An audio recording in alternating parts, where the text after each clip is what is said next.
Редко кому удается уйти от удушающего приема после плотного захвата. Таких зрелищных побед на соревнованиях по спортивной борьбе сегодня не сосчитать. Чемпионат и первенство Ингушетии по панкратиону собрал в спортивной школе Олимпийского резерва сильнейших спортсменов со всей республики.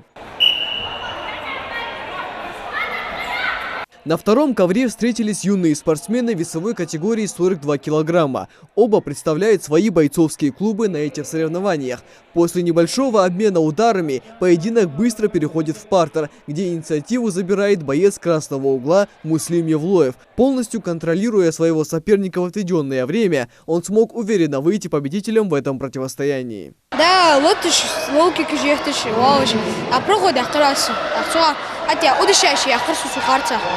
И халогота правил харца и аор, короче. Отсюда да, продолжить раз. А локи кижехтиш, вауш, хада хуш, да проходит ахтрас, да проходит аштирас. Да тигче халогота посибн майсати. Да салоки тя проходит ахтрсунсу. И атитиш, и тигче готоварса.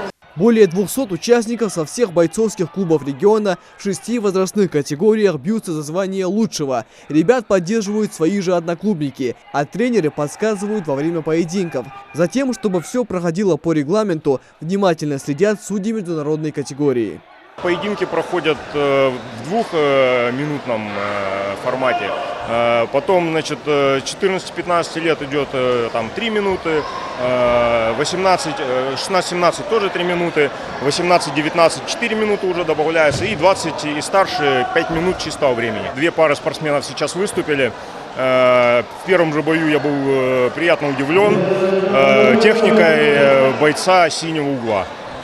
Проигрывая по ходу схватки, он перевернул бой в свою пользу и победил.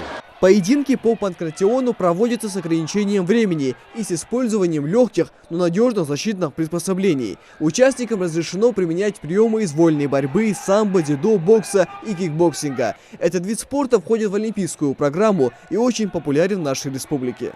Отбираем тех, кто примет участие в дальнейших отборочных больших соревнованиях.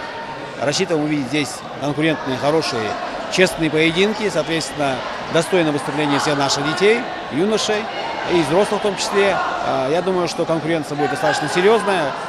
Интрига уже на этапе комплектования команд уже чувствовалась. Я думаю, что будет на что посмотреть.